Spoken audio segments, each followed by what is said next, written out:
to wani abin bakin ciki da ya faru tsakanin jiya da yau shine akwai samari waɗanda ke gobe tasu ce suka tashi saboda rashin tsaro a ƙasar nan, musamman ƙasashen nan na arewa maso yamma, suka ce lalle suna kiran hukuma ta tashi ta tabbatar cewa an samu tsaro a waɗannan gurare da kuma arewa maso gabas da kuma ko'ina a ƙasar nan. To suka yi taron su lami lafiya suka gama. Kuma abin ban sha'awa da na gani, shi kansa kwamishina na polis na ƙasar Katsina, ni ban taɓa ganin ma kwamishina na polis mai hankali da hikima irinsa ba. Ya bi su tare kuma ya yi magana kyawawa, kuma yi nuna ko da yake ba su da izini amma dai yaya da sun yi, ya ba su shawarar su yi lami lafiya kuma suka yi lami lafiyar nan. Amma sai ya kasance da ƙarshe an kame waɗansu shugabanninsu. To wace irin ƙasa ce wannan? Wato ba ma wanda isa yi magana, ba wanda isa ya ce abu kaza ba daidai ba ne, ko da zai yi su cikin lumana. Wannan gaskiya ina ganin cewa ba ƙaramin rashin dabara ba ce, ba ƙaramin rashin hikima ba ce ga su waɗanda suka ƙuƙulla aka ce an kama waɗansu daga cikin samarin nan, wanda suke ƙoƙarin su tabbatar cewa goben nan wadda take tasu ce, domin ce yara manyan gobe suke so yau ɗin nan su tabbata cewa ta gyaru domin goben su sai kyau, amma tsofaffi sun taru sun kewaye sun kama su. Yanzu wannan yaro da aka kama Nastura ba ƙaramin haɗari ba ne a ƙasar nan, kuma mun faɗa musu su gaggawa su sake shi, domin idan samarin nan suka kufula suka fara ɓarna a ƙasar nan, wallahi ba mu san inda za ta tsaya ba. Saboda ka ba ƙaramin rashin dabara ba ce.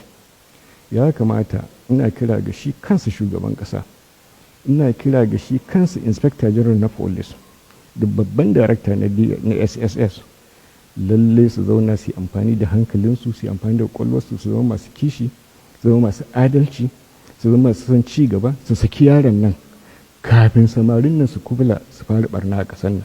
Idan ku suka fara, ina tabbatar muku cewa duk wani wanda wani abu ya dame shi a ƙasar nan sai ya shiga cikin wannan barnar.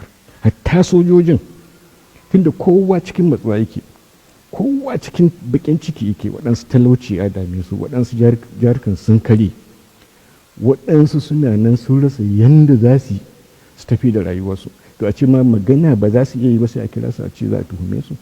To na ganin wannan rashin dabara ce, rashin adalci ne, rashin hikima ce, rashin iya tafiyar da mulki ne, reni ne ga jama'a. Kuma wannan ba dimokuraɗiyya ba ce. Wadda na ji wani daga cikin jami'ai masu magana da yawun shugaban ƙasa ya ce sun ci sa'a, a jiya yake faɗa ko shekaran jiya, sun ci sa'a cewa ana cikin dimokuraɗiyya, da ba dimokuraɗiyya ba ce da ba za su yi ba. To gashi ko da ke abin da ya faɗa daidai ne, dimokuraɗiyya muke, gashi sun yi ɗin an kama su. To ina dimokuraɗiyyar take? Ai ba dimokuraɗiyya ke ƙasar nan ba. Dimokuraɗiyya ba zaman lafiya.